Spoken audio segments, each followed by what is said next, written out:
Welcome back. It is Friday, September 6th, and the MLB. Our 5 best bets are on the way. It is Austin, joined by Logan. Let's recap yesterday, a 1-2 day and a frustrating one once again. Bradley's over and out.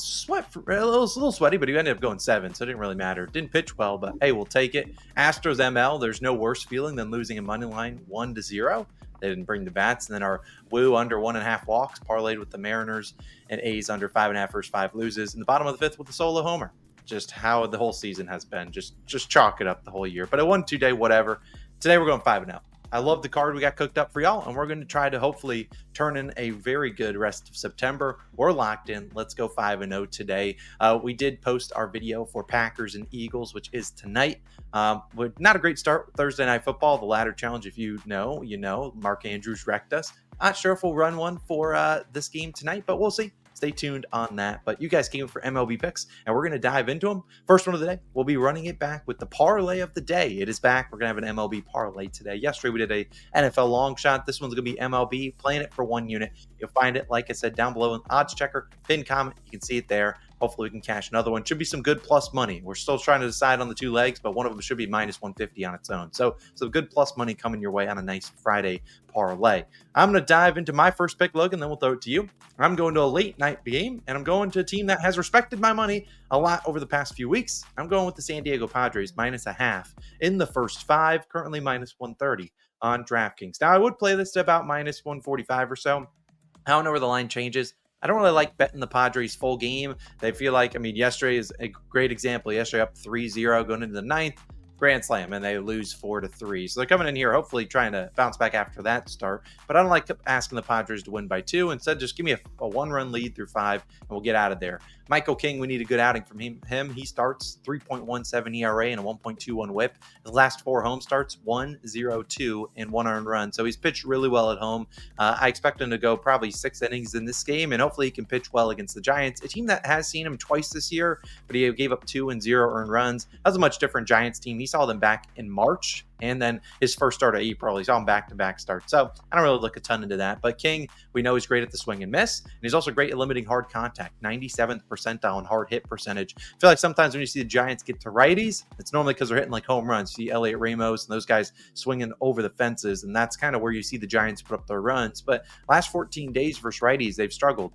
210 batting average, that's 28th in the majors. They're also 25th in OPS and 26th in WRC+. A team really struggling against righties. Of the last 8 righties to face the Giants, only one of them allowed 3 earned runs. That was Darren McCohen of the Marlins. I don't know. He's a no-name. 2 of them allowed 2 earned runs. 1 of them allowed 1. And then the other 4, so half of the last 8 starters to face him allowed 0 earned runs. So they were absolutely cooking them. Hopefully King can do his job and at least give us a chance here. 1 to 2 earned runs. I feel like we got a good shot. On the flip side, pitcher for the Giants today will be Mason Black. He starts 7.45 ERA and a 1.66 whip.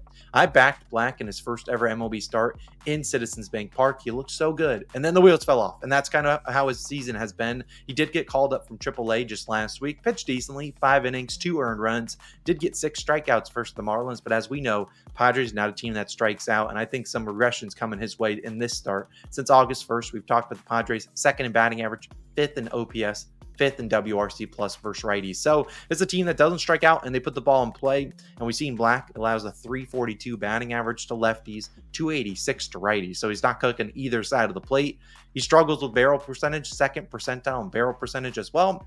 Also, bottom 5 percentile in ground ball percentage. We know if there's something that's going to be the kryptonite of the Padres, it can be those double plays. But if he's not getting the ball on the ground, we could see guys like Jackson Merrill, heck, even Xander Bogaerts, who had a home run yesterday, Manny Machado, Fernando Tatis. They can just get those line drives into the gaps, or heck, even just to an outfielder. I feel really good about them being able to do some damage against Mason Black, who also allowing 353 batting average with runners in scoring position. So Padres, I need a 1-run lead through 5, and I certainly think they can do that. But Logan, throwing it to you for your favorite play of the day. Where are you going? For my favorite pick of the day, it's going to be a total. And yesterday we did cash with the player prop, but this is a total I really like. It's Angels and Rangers over 9, -105 odds on FanDuel is your best value there. Now, I really do like this total. Again, looking kind of at how yesterday played out, yesterday's game soared under. You got a 3-1 Rangers win. Obviously, if you had the over in that one, you were cooked because the Rangers scored in the first, and then they said, I'm good. Today, we get 2 low ERA pitchers on the mound. but a 9 total, up from 8.5 yesterday. Now where this one closes, who cares? But I really do think this one does go over this 9, and again, it's indicative of where the odds makers are setting it, because yesterday you didn't see a whole lot of anything, and now with two starting pitchers that no one's really ever heard of, maybe people shy away from the over, but I really do like this one. Let's talk about who starts for the Rangers. It's Gerson Garabito starting for the Rangers, 2.55 ERA and a 1.02. Now, Garabito has been used out of the bullpen, but he did start earlier in the season. His StatCast numbers are not favorable at all, because if with a bigger sample size, I think this guy could easily get rocked. He has a 6.34 expected ERA, a 267 expected batting average. So he's one of those pitchers that I think just benefits pitching, 2/3 or, maybe a max of 1 inning out of the bullpen. But I think in the starting role, and the Rangers might get a little too cute and stretch him a little bit, I think I could see him getting hit around today. Garabito also has a 12.8% barrel percentage, which is high. That is definitely on the higher end of barrel percentage. A lot of these numbers are very concerning if given a bigger sample size, like, a 3 or 4 inning type workload, which I could see coming for him today. Again, maybe he's just an opener. Maybe he only does go 1 inning. But on the off chance that the Rangers do stretch him, I think he definitely has the ability to get rocked. The Angels haven't been great against righties recently, but I doubt Garabito really goes deep into that game. Maybe, they throw another righty behind him, because the Rangers bullpen does have several right-handed arms. But I still think they'll be solid. Again, Bradford, if you look at who they faced yesterday, Bradford, the lefty, cooked them. But the game before that, they hung 7 on Bobby Miller, who's a righty. So I still kind of have faith that the Angels can get to a right-handed pitcher that isn't in great form. And I don't think Garabito is going to be in all that great form. And the bullpen arms behind him, even if they are righties, I still trust the Angels to put up runs. I know that's crazy to say, but I still trust them to put up runs. And then on the other side, Samuel Aldegari starts for the Angels. I think I pronounced that name right. I can't lie, I'm not too familiar with his game, because he's only started 1 game this year. 3.6 ERA and a 1.6 WHIP. This is his second start. In his first start, he gave up 7 runs, but only 2 of them earned. So that ERA is a little bit deceptive, because this is why I always talk about ERA is not the end all be all stat, because there were 7 runs to his name, but only 2 of them earned. So the fact of the matter is, I don't really trust him to be able to go out and pitch a good game in this one. Also in that game, in his first start, he allowed 13 balls that were 94 miles per hour or higher off the bat. That's flirting with the definition of a hard hit ball, which is 95 plus. I think the Rangers could easily get to him. This Rangers team and this Rangers lineup has been inconsistent all year, but on the few times I have backed them recently, they have respected coin. Yesterday, I've considered backing them against Kochanowicz on Kochanowicz's earned runs. That was free. I like this matchup against Aldegari today. They haven't been great against lefties, but this lefty isn't as tough as the ones they faced recently. They faced some pretty tough lefties. Carlos Rodon, say what you want to say, I still classify him as a tougher, more elite righty or lefty. And then Crochet and Framber Valdez, those are some of the lefties they faced recently. So no doubt their left-handed numbers are not going to be that great against lefties, but I still think they, against a guy making his only second career MLB start, I think they can definitely expose him today. And then we go to the bullpens, right? Because who knows really how long each of these 2 starters is going to go. That's why, prop-wise in this game, there's not a whole lot to look at, because we just don't know how long they're going to go. But over the last 14 days, Rangers 18th in bullpen ERA, Angels 10th in bullpen ERA. I really can see a lot of run opportunities coming late in this game. And when I analyze this game and I analyze an over this whole season, I'm looking, can each team have the probability of scoring 4+ runs? Is there a pathway for each of them to score 4+? I definitely think there are. And if there is, then you take the over, because if each team scores 4, at worst you get a 5-4 push. But I really do think there's going to be runs on both sides of this one. Give me the over 9 in Angels and Rangers. Love that as my best bet of the day. But Austin, you got another one. Where are you going? Yeah, I'm actually going to a pitcher prop, and I actually put it in a 2-leg same game parlay, but hopefully it hinges just on one leg. That would be DJ Hers of the Washington Nationals. I'm taking a 2-leg parlay only involving him. Him under 2.5 earned runs, parlayed with him to also get 4 or more strikeouts, which is plus 100 on DraftKings. Now, I almost did the 5 or 6, which is regular line is 5.5. I don't hate that, and I'll talk about why, but I'm putting this together. It's plus 100 on DraftKings. If you just take the under and earned runs, which you can do that if you're on a different book, it's like minus 130. I'll take that because if I don't think he gets 4 strikeouts, he's probably giving up 3 more earned runs. But let's talk about DJ Hers, who in his last start, we backed him. We had the first 5 under, it was looking great, and then he gave up 4 runs in the 5th inning, which was just painful. Prior to that, though, Hers under this line in 7 straight starts. If you look at his numbers, 195 batting average first time through the order, 218 second time.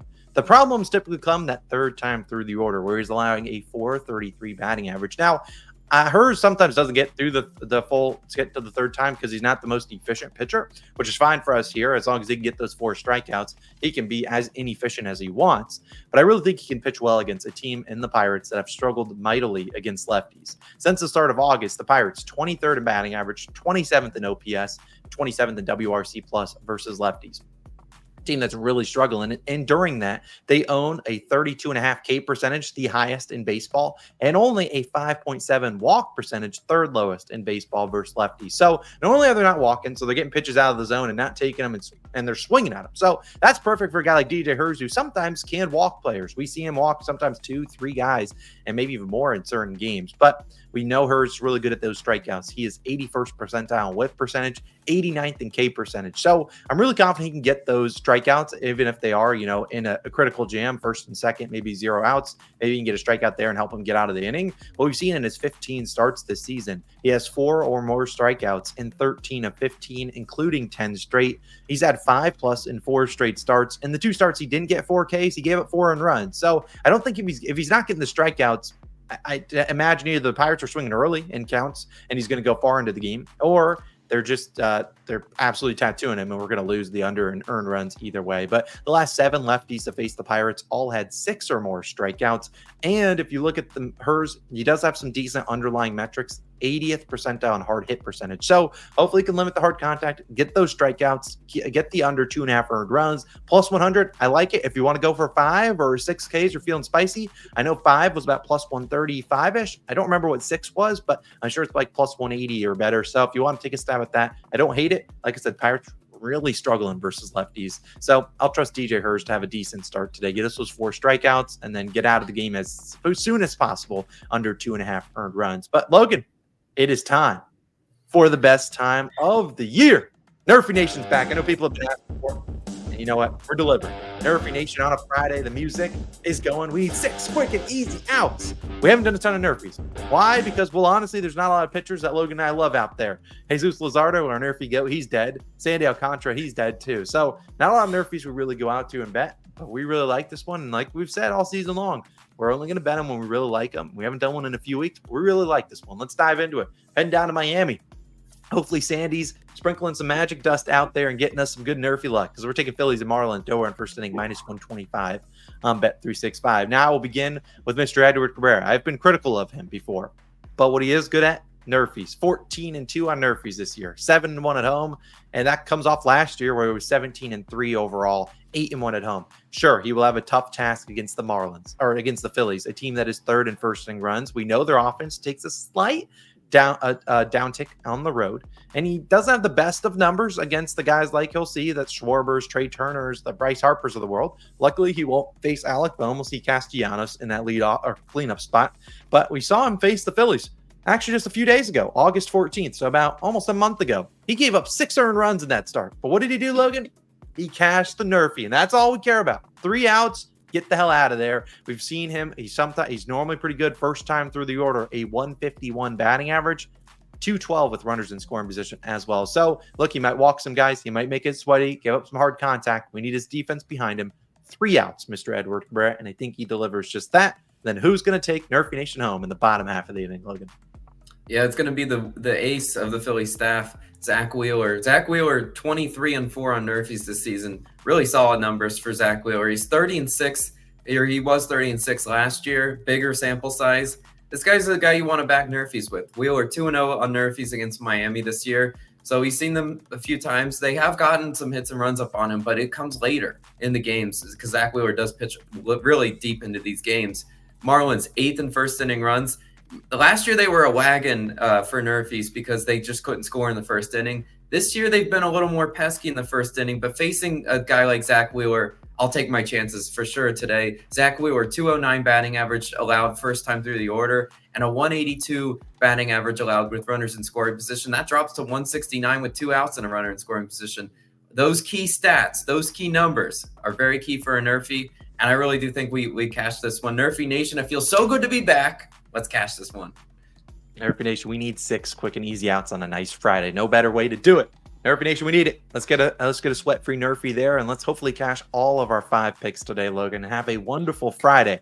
We have a couple videos dropping on the channel. College football best bets video should be live at 12 p.m. Eastern. We have our Packers and Eagles video should be already live, and if we do another ladder challenge, which we might, will be linked on the screen as well. You guys have a wonderful day. Parlay of the day should be live soon. Austin and Logan signing out, waving these flags one more time at least this season, and we'll see you guys back again tomorrow with some more picks. Peace.